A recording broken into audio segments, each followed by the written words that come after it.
Assalamualaikum warahmatullahi wabarakatuh.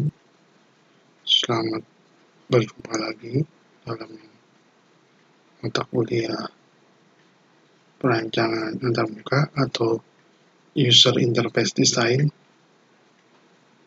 Bagaimana kabar Anda? Apakah sehat? Saya harap seluruh kelas ini dalam keadaan sehat walafiat. Oke, hari ini pada kesempatan kali ini saya akan membawakan materi dan menjelaskan materi mengenai direct manipulation dan virtual environment, atau mungkin dalam bahasa Indonesia adalah manipulasi langsung, ya, dan lingkungan virtual. Apa direct manipulation dan virtual environment, ya, nanti akan kita bahas lebih detail. Oke, siap? Ya, jangan ngantuk, tetapi ya Anda boleh santai lah, rebahan atau apa, tapi ingat jangan ngantuk. Oke, siap?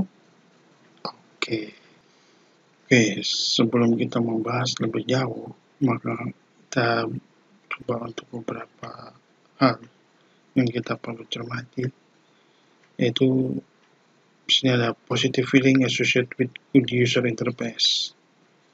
Apa sih sesuatu hal yang positif yang berhubungan dengan user interface yang baik seperti apa? Ya, tentunya pertama mastery of interface. Ya, interface atau antarmuka yang lengkap. Kemudian kompeten interface. Jadi dia berkompeten dalam mengerjakan atau membantu suatu tugas. Tugas di sini maksudnya tugas yang terkait dengan penggunaan komputer, ya. Kemudian is in learning the system original and assimilating advanced feature, ya. Jadi maksudnya apa? Maksudnya ini mudah dalam proses kita mempelajari sebuah sistem, ya, awalnya, baik dari awalnya maupun ketika sudah beradaptasi, berasimilasi dengan fitur-fitur yang lanjutannya. Maksudnya apa? Ya, maksudnya original itu yang fitur-fitur standarnya, kemudian meningkat ke fitur-fitur yang lanjutannya. Misalkan kalau di Word itu kan tab-tab yang di atasnya itu fitur-fitur dasarnya tuh. Kemudian kalau kita ke dalamnya, klik panah kanan bawah, itu kan ada panah kanan bawahnya, berarti itu mendalaminya tuh, advanced feature-nya. Confident in the capacity to retain master over time. Jadi dengan percaya diri dia, dengan kapasitasnya dia bisa menguasai dalam hal ini aplikasinya itu, ya, secara lebih lanjut. Kemudian enjoyment in using the system. Jadi masa enjoy menggunakan sistem itu, enggak aduh gimana nih, susah segala macam, aduh kayaknya lebih pusing nih pakai aplikasi ini gitu, ya. Kemudian eagerness to show the system of the novice. Novice itu kalau yang Anda gamer tahu, ya, pemula gitu, ya. Eagerness to show the system of the novice, ya. Berarti itu gampang gitu, ya, untuk pemula. Desire to explore more powerful aspect the system. Jadi ada keinginan user itu untuk pengen mengeksplor bahasa ini ngoprek aspek apa yang powerful dari aplikasi ini. Nah, kayak gitu kurang lebih, ya. Oke. Nah, tadi sudah saya sampaikan apa yang menjadi perhatian dalam kita melihat suatu user interface atau segala. Yang selanjutnya adalah ini contoh-contoh daripada direct manipulation system. Kita coba perbandingkan dulu, ya, antara misalkan ini ada command line, ada display editor, yang terakhir ada word processor, ya. Karena pasti Anda semua pernah pakai word processor. Bohong kalau nggak pernah pakai kan. Atau saya tanya SMA, SMP-nya di mana tuh? Jangan-jangan di Papua. Nah, maksudnya sini ada command line. Jadi user interface salah satunya ada command line. Zaman dulu kita sekarang yang pakai command prompt. Cuma diketik ya command line. Diketik ya, misalkan kalau yang pakai Linux sudo apa gitu ya, atau apa ping gitu ya, seperti itu. Nah, ada yang seperti itu, tapi ada yang bentuknya display editor ya, udah tampilan tinggal klik ikonnya. Nah, itu kemudian kita perbandingkan juga lihat dengan processor, contohnya Microsoft Word ya. Pertama di sini ada faktor training times ya. Dari sisi waktu untuk pelatihan, misalkan ada suatu aplikasi yang isinya di dalamnya sudah berupa perintah-perintah atau user interface display editor, itu menunjukkan bahwa waktu untuk pelatihnya atau pelatihannya itu lebih sedikit ya dibandingkan dengan line editor, karena line editor pelatihnya ujung-ujungnya apa, ngapalin sintaks, ngapalin perintah ya. Ya walaupun line editor biasanya lebih apa ya, fleksibel dan powerful ya. Contohnya di Linux itu Anda pakai beda distro mungkin ininya beda-beda ya, tempat layoutnya di mana ini. Tapi walaupun beda distro, kalau Anda melihatnya menggunakan command text ya, jadi command text itu bisa sama di distro manapun, seperti itu. Selanjutnya adalah kita keuntungan dari WYSIWYG ya, WYSIWYG word processor. Ada yang tahu artinya WYSIWYG? WYSIWYG atau bahasa Inggrisnya WYSIWYG ya. Apa? Ada yang tahu? Apa? Itu? Sebelum ya, betul. What you see, what you get. Artinya apa? Apa yang Anda lihat itu Anda bisa peroleh gitu. Maksudnya peroleh apa yang Anda diklik, muncullah apa namanya, langsung apa outputnya gitu. Anda ngeklik, Anda printer, muncullah interface untuk berapa halaman. Anda ngetik ngeklik icon disket, tersimpanlah data Anda di di hard disk Anda gitu ya. Kemudian di sini contohnya bisa display a full page of text. Di word processor yang paling banyak yaitu Microsoft Word, betul ya. Microsoft Word pasti Anda akan melihat ketika untuk ngetik Anda itu sama kayak seolah-olah itu bentuk kertas ya kan, tampilannya seperti itu. Display full page of text, jadi Anda ngetik kayak gitu tebal, beda dengan zaman WordStar zaman saya ya, seperti itu. Kemudian display of document in the form that will appear with the final printing. Maksudnya apa? Ya kelihatannya seperti sama, misalnya cetak tebal, bold, jadi agak tebal, miring nggak miring, garis bawah kayak gitu ya. Beda jangan zaman saya mungkin dulu pakai WordStar ya.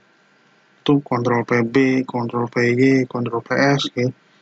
Munculnya nggak tebal, munculnya nggak miring, munculnya nggak garis bawah, tapi baru di print baru muncul gitu ya. Juga memperlihatkan cursor action, di mana kursornya sedang berada, atau lagi nunjukin sesuatu, atau kedip-kedip, atau lagi menunggu, misalnya pakai jam pasir gitu ya.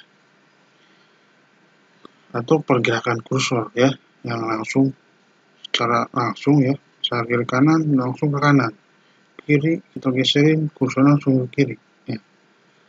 Juga use of label icon for action. Jadi ada penambahannya juga, misalkan tanda logo ini tapi dikasih label save. Ya, udah ada gambarnya, ikonnya ditambahin juga gitu dengan kalimat atau hurufnya lagi, teksnya. Display of the result of action immediately, langsung, jadi benar-benar langsung. Di bold, di block, tebel, keluar bold, tebel. Pun belum dicetak ya, baru di layar monitor. Kemudian ya rapid response and display, kecepatan itu. Kemudian over is easily reversible action. Jadi kalau kita membatalkan tinggal undo lah, gampang, asal jangan udah terlalu jauh ya. Ini jadi memudahkan Anda. Ini salah satu contoh. Akhirnya yang berkembang sekarang seperti sistem seperti itu ya, direct manipulation. Nah, baik, seperti yang Anda lihat, ini adalah Microsoft Word ya. Mungkin Anda tidak asing lagi melihat seperti ini. Kalau kita lihat di sini sangat terlihat sekali ya WYSIWYG-nya. What you see is what you get. Ya. Jadi Anda lihat, coba pakai layoutnya potret, nanti agak vertikal, kemudian landscape horizontal. Kalau Anda klik B berarti tebal. Nah, seperti itu. Itu juga bagian dari what you see, what you get. Jadi tinggal lihat apa akan muncul. Itu salah satu direct manipulation system. Ini langsung kelihatan. Ya. Lebih seperti itu.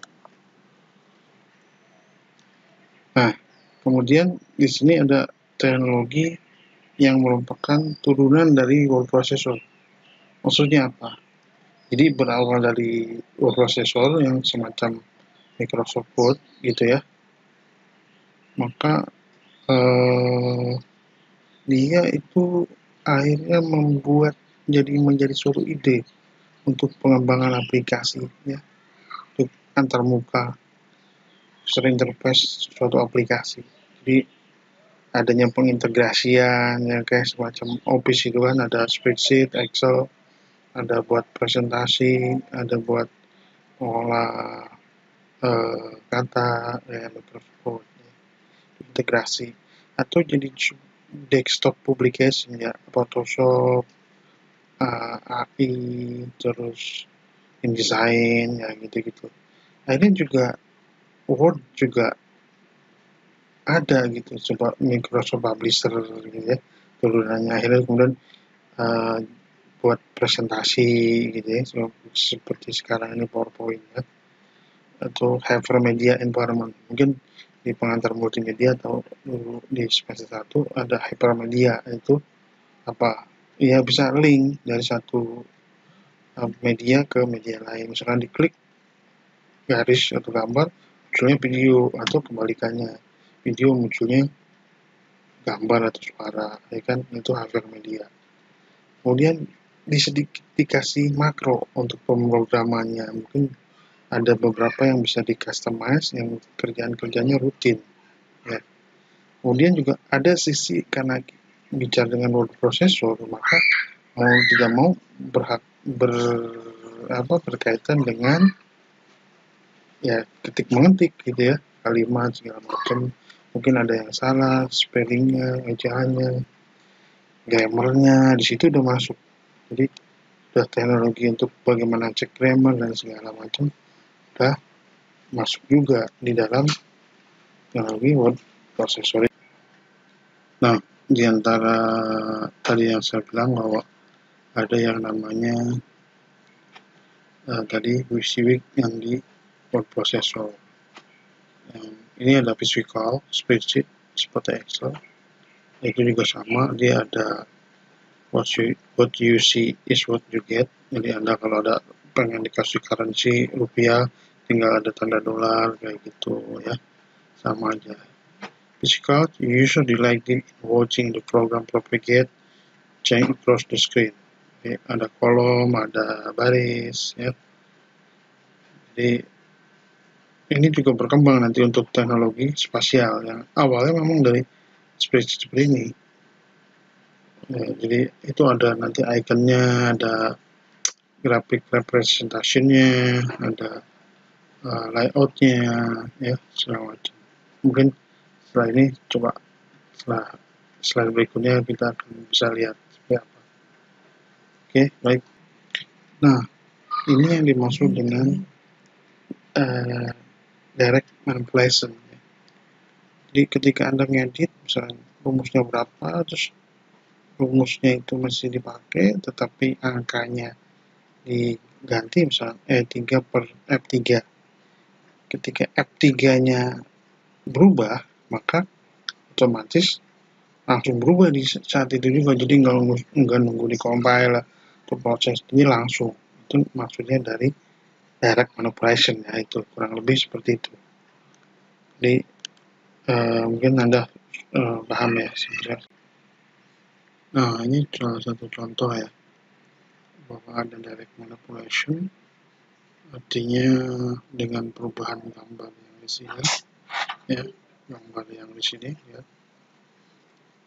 maka data-data yang di sini juga berubah, gitu ya, berubah. Nah, salah satu contoh dari direct manipulation adalah video game, ya. Tentu Anda yang sering main atau pernah main video game, entah itu di handphone, di PC, di laptop, atau mungkin di Nintendo, Xbox, PS, ya, ataupun kayak di time zone, kayak di pertokoan gitu ya, di mall-mall kan ada. Di situ merupakan contoh yang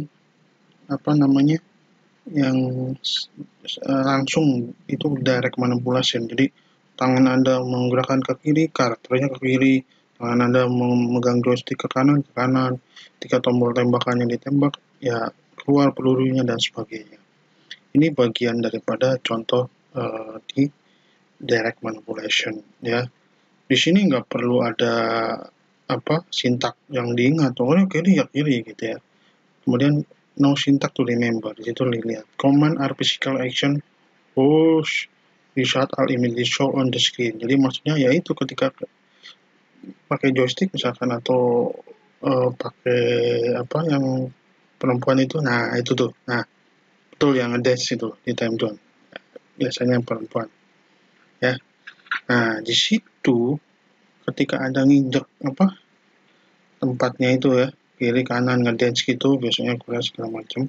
Nah itu coba atau pernah juga ya, game-game juga biasanya kan skornya langsung berubah ketika menembak musuhnya langsung dapat poin, atau ketika Anda tertembak di game itu langsung skor health-nya, sehatnya ya, kesehatannya menurun gitu. Di SimCity juga gitu. Anda pernah main di SimCity yang membangun kota itu? Nah, itu juga sama ketika Anda melakukan misalkan suatu wilayah jadi pertokoan, jadi apalah segala macam itu, maka di situ akan terlihat ya kotanya mulai dibangun. Sama The Sim juga gitu ya, yang orang itu kan nikah segala macam. Second Life itu seperti SimCity ya. Semua di bawah itu Doom, Quest itu semua adalah bagian contoh dari game ya. Contoh dari. Nah, ini contoh juga nih. Jadi dia bermain gitar tapi biasanya atau sambil bermain game. Biasanya main game itu inputnya joystick ya, keypad, keyboard. Nah, ini langsung dengan interface-nya itu gitarnya, sehingga ketika dia memetik gitarnya, nanti display-nya akan terlihat. Jadi ini juga bagus untuk saya belajar gitar gitu ya.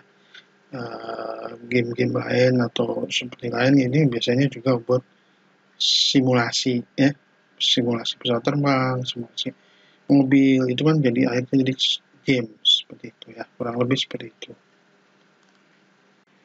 Nah, selain daripada yang tadi, gitar ya, virtual gitar, terus buat game banyak sekali direct manipulation, yaitu contohnya adalah komputer edit design chat ya, AutoCAD gitu ya. AutoCAD sekarang kan bisa bikin gambar nggak pakai rotring lagi, tinggal dibikin, kemudian kita bisa lihat langsung view-nya 3D-nya gimana sih kalau saya bikin gambar kayak gini ya. Objek ini pengen dibalik nih atau diputar, ya udah muncul putar ya. Contohnya mungkin pakai 3D Max ya, AutoCAD seperti itu ya, atau misalkan Office Automation ya, yang buat fotokopi ya, segala macam. Sekarang kan apa namanya, bisa kita lihat artinya langsung gitu ya. Ketika desainnya seperti ini, ya hasil akhirnya akan seperti itu juga. Misalnya kita bikin cetak, bikin poster, ya nanti akan hasilnya akan seperti warnanya segala macam. Ya, ya nggak usah jauh-jauh lah. Anda ketika Office, ketika di bold B, di situ langsung kelihatan tebal, dan dicetak di kertas pun hurufnya tebal. Yang bergaris bawah atau yang miring juga sama seperti itu. Itu direct manipulation. Nah, prinsip direct manipulation ini kemudian juga terus berevolusi, terus berkembang ya. Seperti macam sekarang ini banyak tampilan-tampilan atau aplikasi termasuk di web juga yang pada istilahnya manajemen dashboard ya. Dashboard ya, prinsipnya kayak di mobil sepertinya. Ini menurut jadi display informasi itu tidak hanya tabel-tabel aja angka, tetapi bisa juga dalam bentuk grafik, diagram batang, lebih visual lah pokoknya ya. Jadi orang kan mungkin baca tabel semua, atau terutama top manajemen misalnya dikasih data laporan sistem informasinya isinya angka-angka tabel semua, tentu itu tidak dengan cepat dia akan dapat melihat tabelnya. Tapi misalkan kalau untuk komposisi pakai pie chart, untuk nilai-nilai angka atau perbandingan bisa lihat pakai bar chart atau diagram batang seperti itu kurang lebih. Jadi ini akan memudahkan, bagi misalkan top manajemen ya, atasan Anda untuk sebagai seorang yang decision ini ya, maker ya, mengambil keputusan berdasarkan data, biasanya akan lebih gampang, lebih cepat melihat data seperti ini ya, dibandingkan dikasih tabel semua angka-angka segala macam. Kurang lebih seperti itu. Nah, ini contoh lain juga nih, beberapa hal yang direct manipulation. Jadi simulasi-simulasi tadi ya akan langsung dimunculkan di layarnya. Pokoknya intinya adalah dia tidak ada jeda, maksudnya tidak harus diproses, dikompil baru kelihatan. Ketika Anda menggerakkan suatu input atau masukan, maka outputnya akan berubah, betul ya, seperti itu. Jadi banyak simulasi game juga bagian daripada direct manipulation contohnya ya. Jadi intinya adalah bagaimana kalau memang yaitu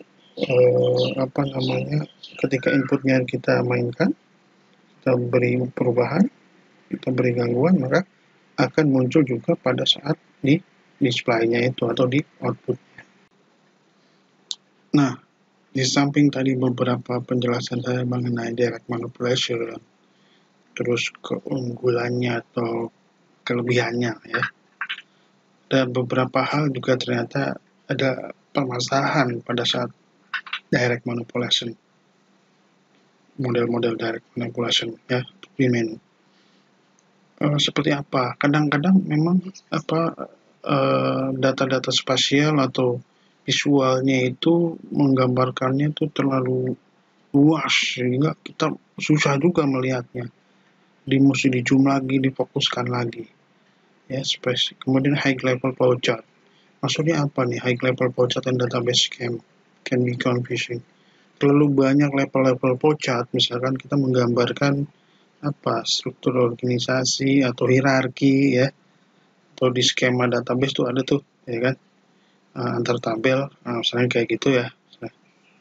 Nah, itu ketika dia terlalu banyak akan menimbulkan bingung juga bagi kita ya.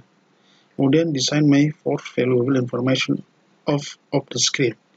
Maksudnya gini, karena dia langsung ya, mungkin ini kalau secara langsung atau kayak live gitu ya, misalkan aplikasi kita langsung diketahui atau langsung misalnya berbasis web ya, berbasis web kan langsung orang tahu juga maksudnya ya. Misalnya kita di admin merubah data sekian-sekian, nah itu langsung muncul. Padahal mungkin bisa kita keep dulu, itu data belum saatnya dimunculkan gitu, misalkan seperti itu ya.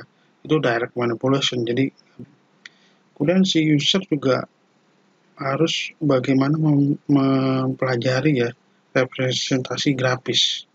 Ya kadang-kadang ada orang yang tidak mengetahui representasi grafis gitu ya. Itu simbol, pintu tuh buat exit gitu kan, misalnya seperti itu. Beberapa representasi grafis yang orang lain atau orang tertentu memang belum paham ya.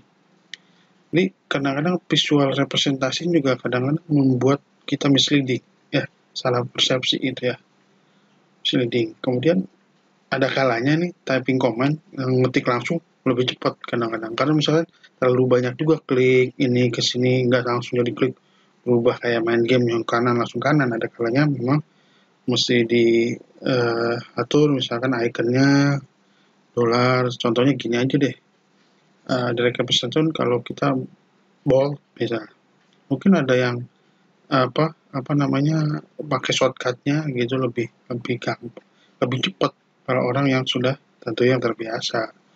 Jadi begitu kira-kira apa namanya beberapa hal yang jadi masalah juga sih.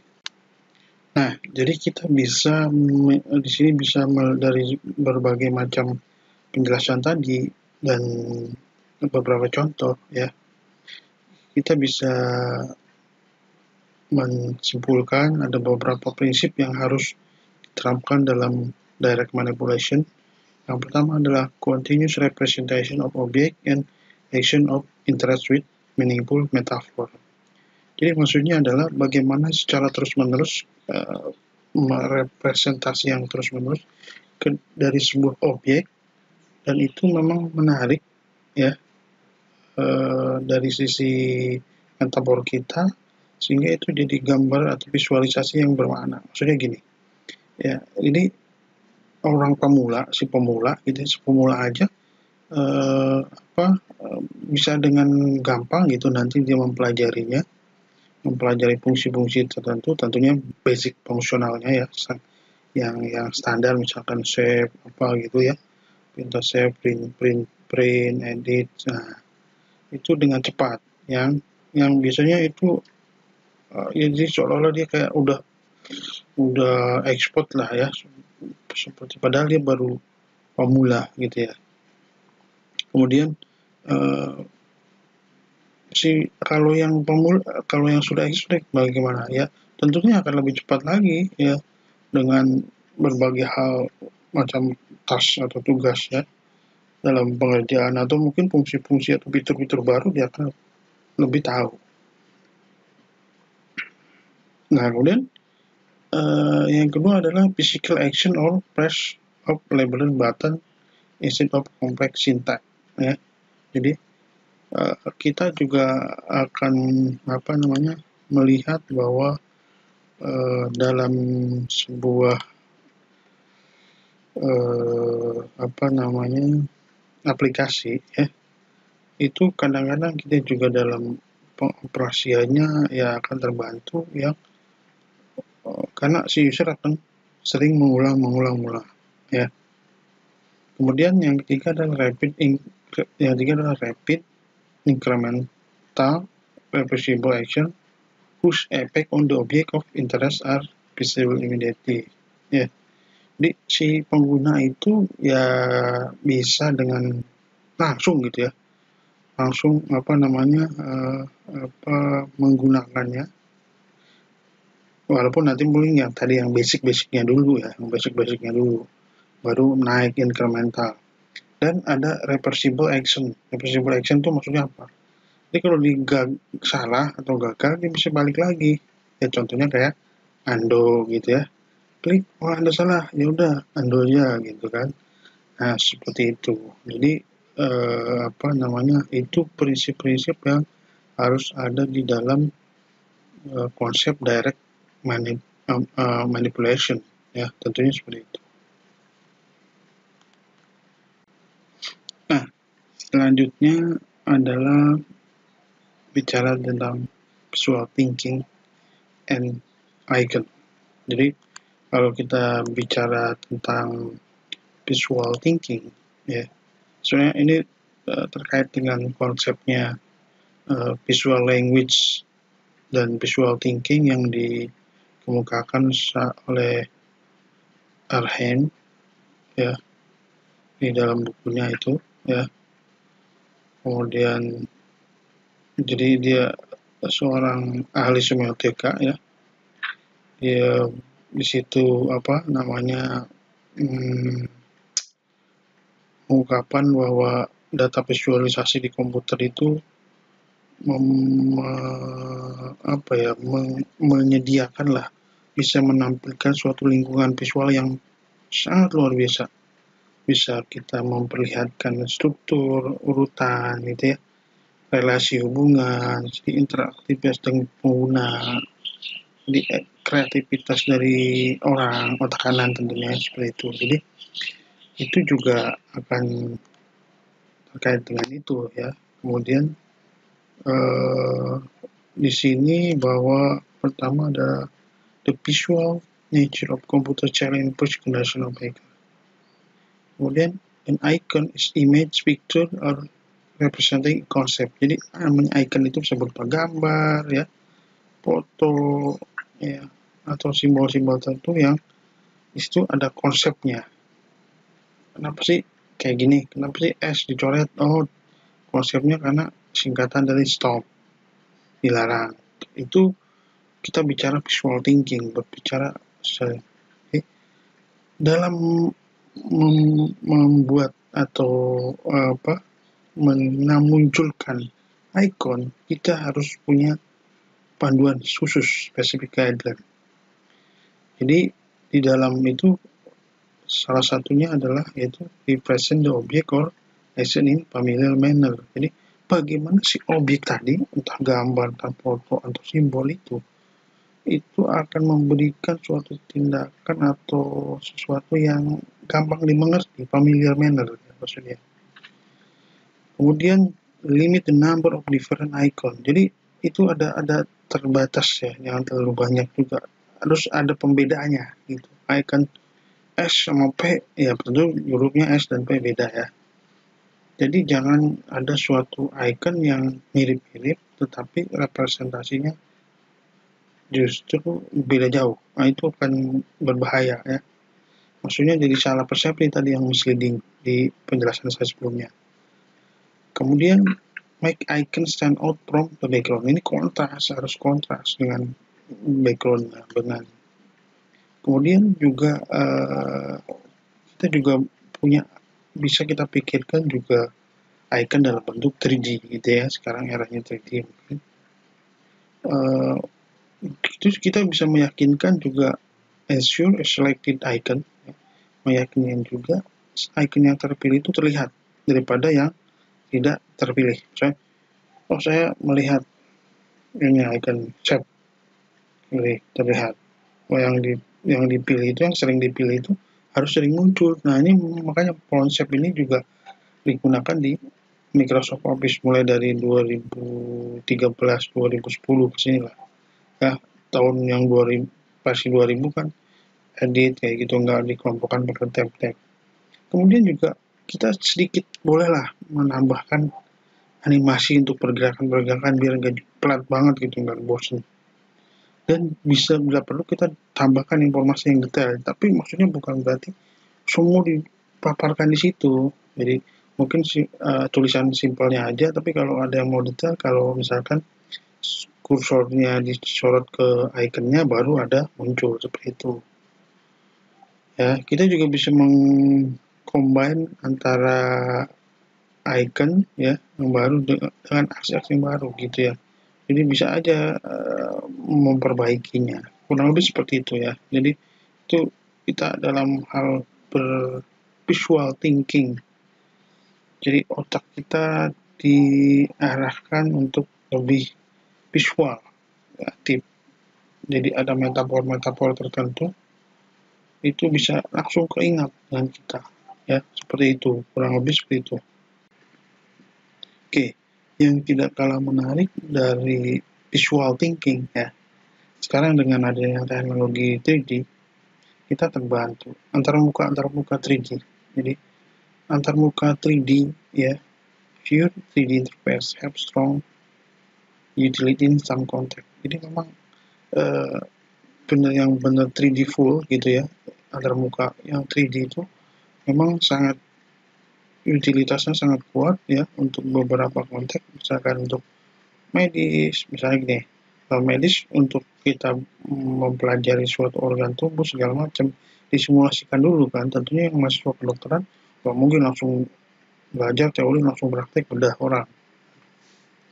Kemudian product design ini kita bisa mensimulasikan atau mendesainnya dulu kira-kira seperti ini gedungnya atau barangnya seperti ini, pegangan botolnya seperti apa gitu ya, atau mobil seperti apa bentuknya.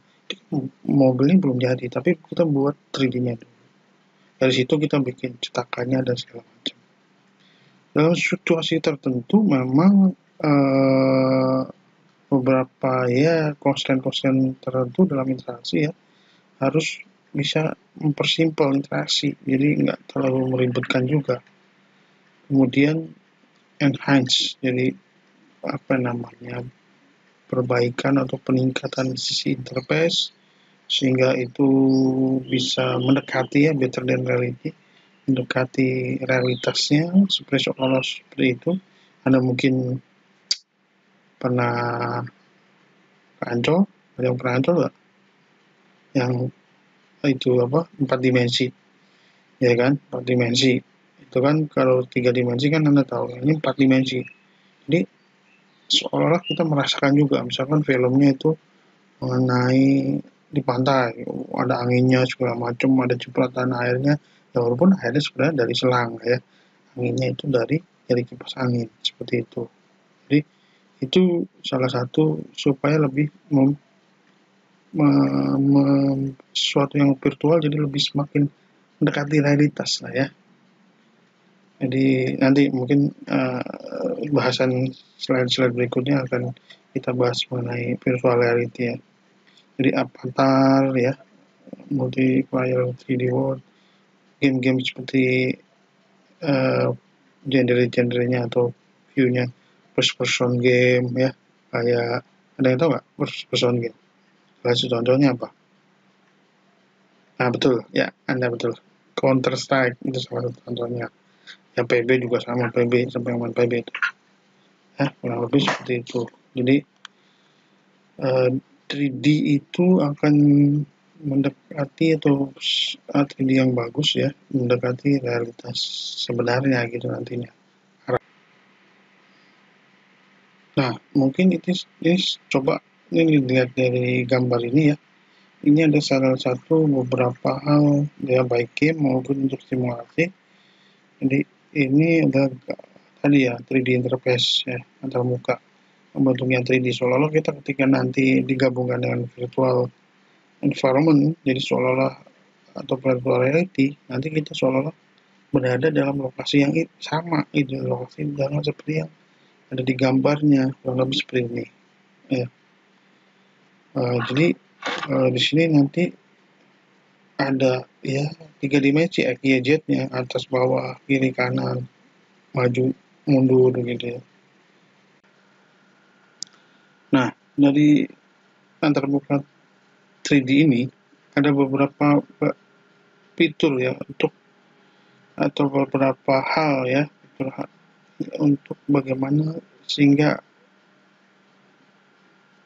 interface 3D ini jadi efektif. Kita harus menggunakan secara hati-hati, atau maksudnya terukur ya, tidak sembarangan, carefully ya, penggunaan oklusi, bayangan, perspektif ya, atau teknik-teknik 3D yang lain, misalkan bayangannya terlalu jauh itu, atau bayangan dengan lighting kok jadi agak nggak sinkron gitu misalnya. Kemudian meminimalkan jumlah urutan atau step-step navigasi sehingga seorang pengguna itu dia menyelesaikan tugasnya itu menyelesaikan suatu urutan tugasnya itu ya itu nggak terlalu banyak gitu minimal jumlah itu. Jadi jangan terlalu ribet lah istilahnya. Kemudian chip tag readable. Jadi tag tetap bisa terbaca. Jadi walaupun 3D ada efek 3D-nya atau apa tetap harus bisa terbaca karena informasinya itu penting. Jadi apa gunanya kalau pakai 3D gitu misalnya tagnya tadinya flat, wah biar keren pakai 3D. Ininya tagnya agak kalau di anak-anak multimedia tuh namanya dibikin efek dia ininya supaya 3D ya di extrude. Nah itu di extrude sehingga agak ke dalam gitu jadi 3D. Nah tapi kita harus lihat juga apakah dengan teknik seperti itu masih terbaca, jangan-jangan nggak terbaca, sulit malah ya, karena kemudian juga hindarkan visual clutter ya. Clutter itu pemotongan atau distract tahu distract salpok gitu, bukan salpok maksudnya teralihkan fokus kita, distract ya, teralihkan fokus kita. Jadi kita tadinya harusnya fokus ke situ gara-gara ada yang lebih menarik gitu. Ngelihat ke samping itu distraksi, pergeseran kontras. Jadi antara background dan foregroundnya itu harus kontras ya. Kemudian masalah refleksi juga, refleksi pantulan gitu ya, pencahayaan karena ini 3D pasti ada shadow-nya kayak gitu. Kemudian simplify user movement, jadi pergerakan user nanti hal yang simple dan juga prevent error, mencegah error seperti apa ya. Kemudian ya tadi simple object movement selain simple user movement, jadi misalnya di game atau di apalah aplikasi yang lain itu semua sih pergerakan untuk si usernya juga simple atau objek yang lainnya juga simple. Nah kemudian organize group ya, mengelompokkan grup ya, organize group dari beberapa item gitu ya dengan struktur yang selaras sehingga itu bisa memungkinkan orang mencari secara cepat secara visual gitu. Misalnya gini, kotak sama kotak gitu ya, atau secara urutan aja gitu ya, ditambahin bold gitu, jadi dikelompokkan misalkan ada data yang sifatnya itu pengelompokannya berdekatan, alat tulis bukan menghapus apa, nah itu dikelompokkan strukturnya, jangan dicampur dengan pisang tomat gitu. Nah itu kan jenis buah-buahan gitu ya. Kemudian enable user to construct visual group to support special recall. Nah di sini berarti si user harus bisa membangun grup visualnya. Tadi kan kita harus kelompokkan grup-grup visualnya ya yang sebelumnya itu. Berarti sekarang bagaimana juga si user itu bisa membuat grup grouping sendiri. Jadi gini maksud saya, tadi kan saya contohin alat tulis. Nah tapi dalam hal ini maksud saya adalah bagaimana si user juga bisa menggrupkan sendiri, tidak terpatok gitu, terpatok bahwa grupnya harus sendiri.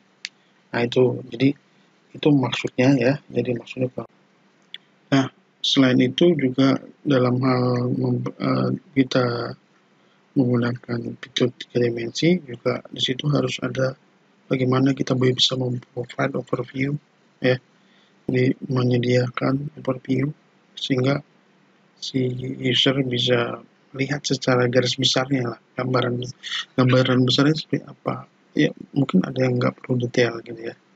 Kemudian bisa membuat teleoperation, kemudian bisa juga over X-ray vision. Jadi maksudnya mungkin kalau Anda yang pernah ya menggunakan software 3D itu ketika ada bikin kubus 3 dimensi, itu ada cuma frame-framenya aja, jadi kotak-kotaknya aja gitu ya, kotak-kotaknya aja seperti itu ya. Nah, itu sebenarnya di dalamnya apa, gambarnya seperti apa, mungkin itu akan apa namanya, beda ya, akan tahu lah gitu kita rancangannya seperti apa. Nah, kemudian juga history keeping. Jadi ada maksudnya kita dicatatkan langkah-langkah apa, sehingga kalau balik lagi ya, misalkan di Ando kan bisa ada tuh 50 kita step ke belakang tuh bisa kita Ando ya, itu deploy kan gitu. Kemudian permit reach user action object, jadi kita bisa dari objek itu kita bisa melakukan aksi apa, delete kah, potong kah, cut kah gitu ya. Kemudian membolehkan ya, atau bisa membuat kita bisa berkolaborasi secara dari kejauhan, remote collaboration. Kemudian memberikan juga user control terhadap teks, ini terlalu besar, ini fontnya terlalu kecil atau seperti apa ya. Kemudian juga ada tool yang untuk bisa menseleksi, menandai, ini saya bagian ini saja, atau mengukur, kurang lebih seperti itu. Jadi itu yang harus ada dalam fitur-fitur 3D. Nah, selanjutnya adalah kita bisa mengimplementasikan dynamic query ya, sehingga kita bisa filter dengan cepat ya, mana item-item yang nggak kita butuhkan gitu ya. Maksudnya kita sering pakainya itu, udah disortir gitu, yang nggak ada perlu di hide dulu kayak gitu. Ini memang menjelaskannya harus yang ini ya, yang pernah main di 3D emang agak sulit kalau Anda belum mengenal 3D atau belum mencoba lah.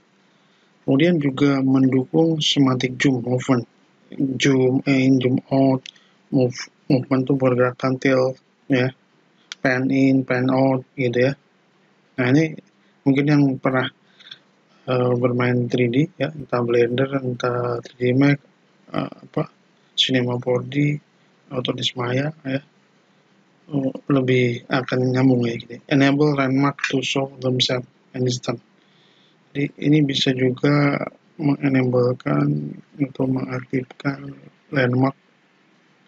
Landmark itu suatu hamparan gitu ya, untuk dia kita perlihatkan sehingga kita bisa tahu itu dari situ informasi jaraknya berapa, dekat apa jauh gitu ya. Juga kemudian low multiple coordinate view. Jadi ada coordinate view, ada X dari sumbu X, Z atau dari atas, samping, depan. Gitu. Ini kan masalahnya 3D ya kan. Jadi punya 3 koordinat ya. Kemudian develop novel 3D icon. Jadi icon 3D yang baru ini seperti apa, sehingga kalau bisa nanti gampang dikenali dan diingat. Jadi seperti itu, nanti tidak membingungkan. Nah, selanjutnya tool yaitu teleoperation, maksudnya dioperasikan dari jauh gitu ya, kayak jauh, operasi jarak jauh. Ini berarti di sini kalau ada jarak jauh paling nggak ada 2 ya, artinya satu yang kontrolnya atau satu yang dikontrolnya ya. Two variant direct manipulation in personal computer and process control in complex environment. Jadi ada 2. Bisa juga dia langsung mengendalikannya di site-nya, di tempatnya, atau bisa juga dari yang lain, dari tempat yang lain. Mungkin contohnya apa ya? Ada yang tahu tim viewer?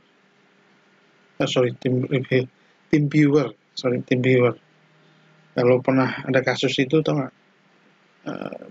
Videotron yang reklame yang nampilin gambar itulah ya, tahu ya. Nah, itu kan terkenal juga tuh. Karena dia mengganti gambar untuk iklannya itu nggak naik ke atas, diganti, tapi dari teleoperation kayak gitu. Jadi dari komputer pakai aplikasi remote gitu. Contohnya adalah tim viewer ya. seperti itu. Kemudian jadi bisa mengoperasikan dari jarak jauh, physical operational in remote. Nah, di sini ada beberapa permasalahan, complicating factor ya dalam remote ini ya, lingkungan remote environment ini ya. Kalau di lingkungan yang membutuhkan remote kayak gini, telecontrolling ini, teleoperation ini, kita harus memperhitungkan atau memperhatikan transmission delay ya, operation delay juga, ke sinyalnya atau kecepatannya, atau kalau bila perlu feedback, misalkan ada di kita ngirimkan terus harusnya ada respon dari sana balik lagi, itu kan berarti feedback. Nah, itu feedbacknya balik ke kita datanya tapi nggak lengkap, itu ada yang distorsi di jalan gitu ya, atau feedbacknya terlalu banyak dari multiple source, dari sumber-sumber, dari site A, site B gitu, gedung A, gedung B misalkan. Ini mesti diidentifikasi nih dari mana nih si feedbacknya ya. Kemudian unanticipated interference ya. Ini terkait dengan komunikasi data sih sebenarnya ya. Data soal interferensi gelombang magnetik, kabel datanya deketan dengan kabel listrik. Nah, itu kan sering-sering terjadi seperti itu di permasalahan di lapangan begitu, masang kabel jaringan ditempelin sama kabel power PLN. Nah, biasanya ada masalah. Itu kalau yang nggak ngerti emang seperti itu.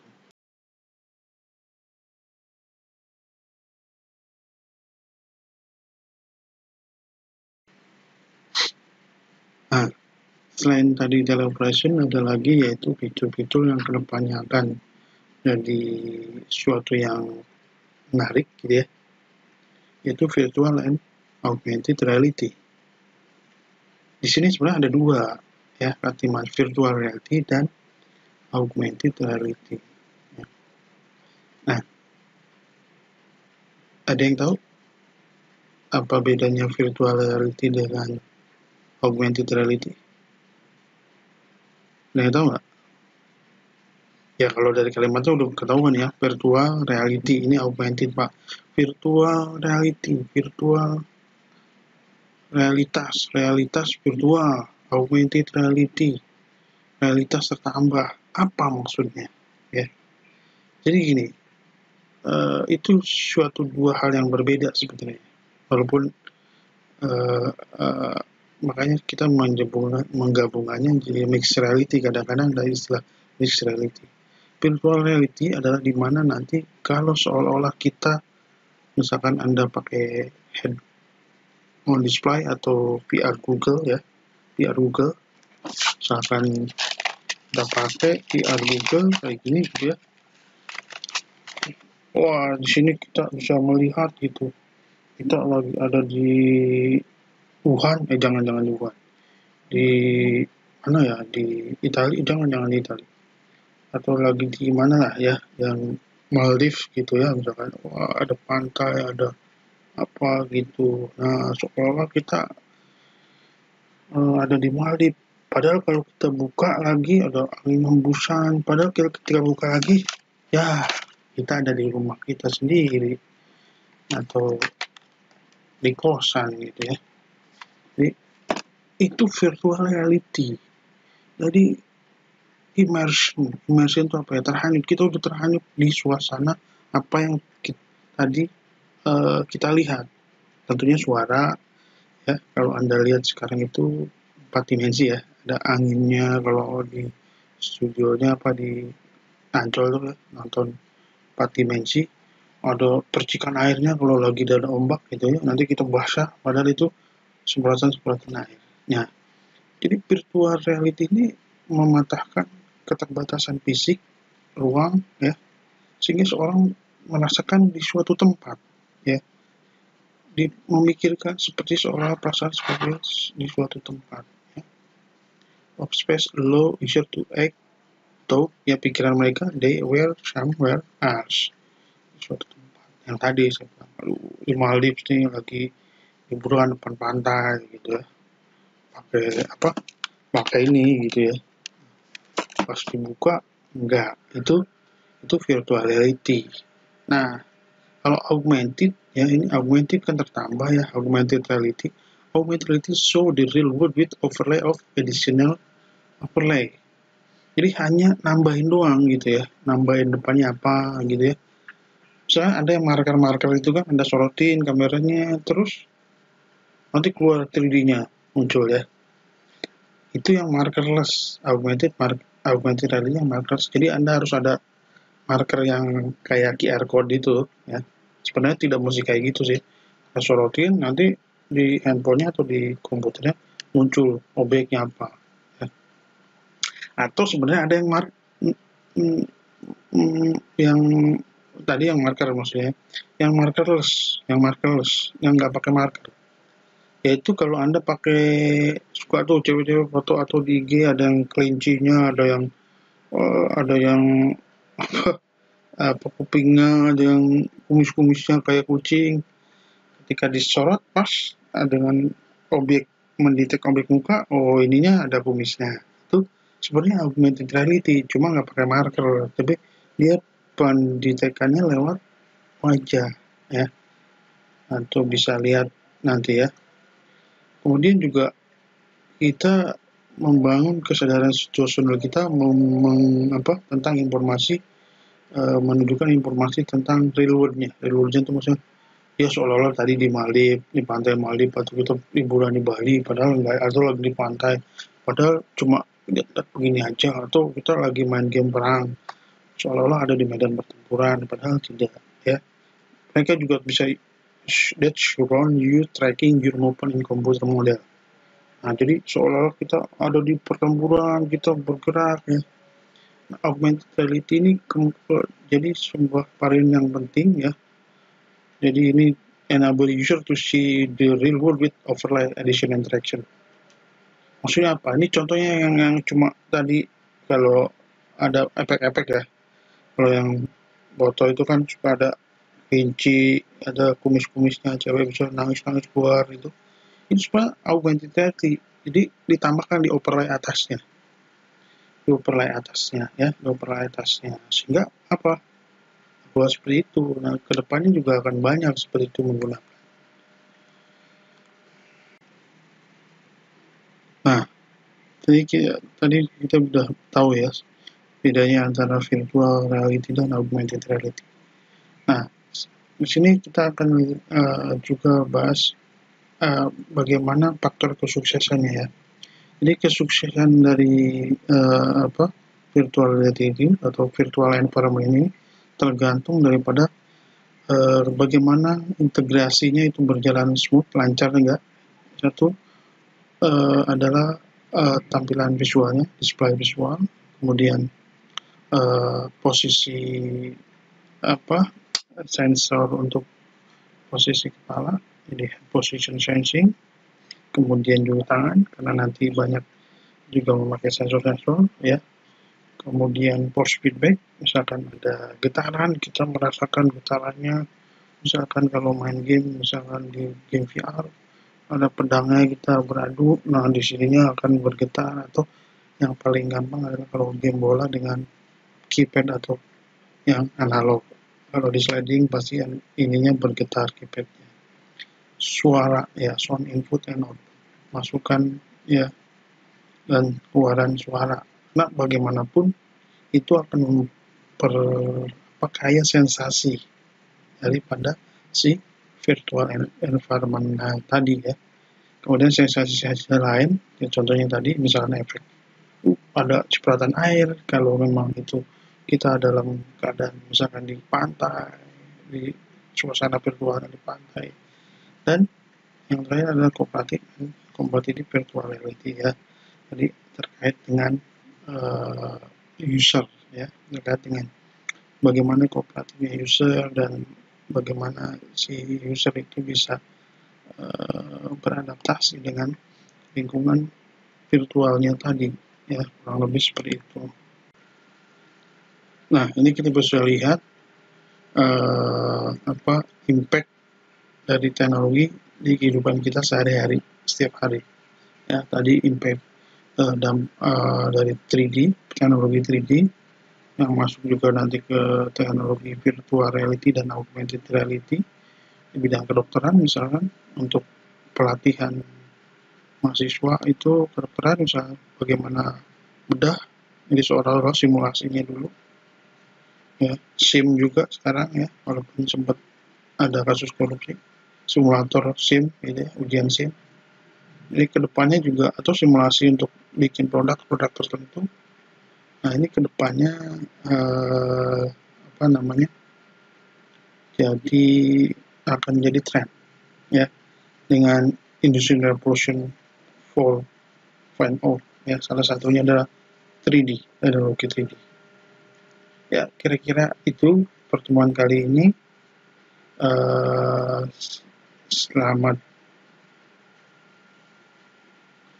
mengerjakan tugas-tugasnya, atau nanti mungkin ada yang kurang jelas bisa ditanyakan di forum ya.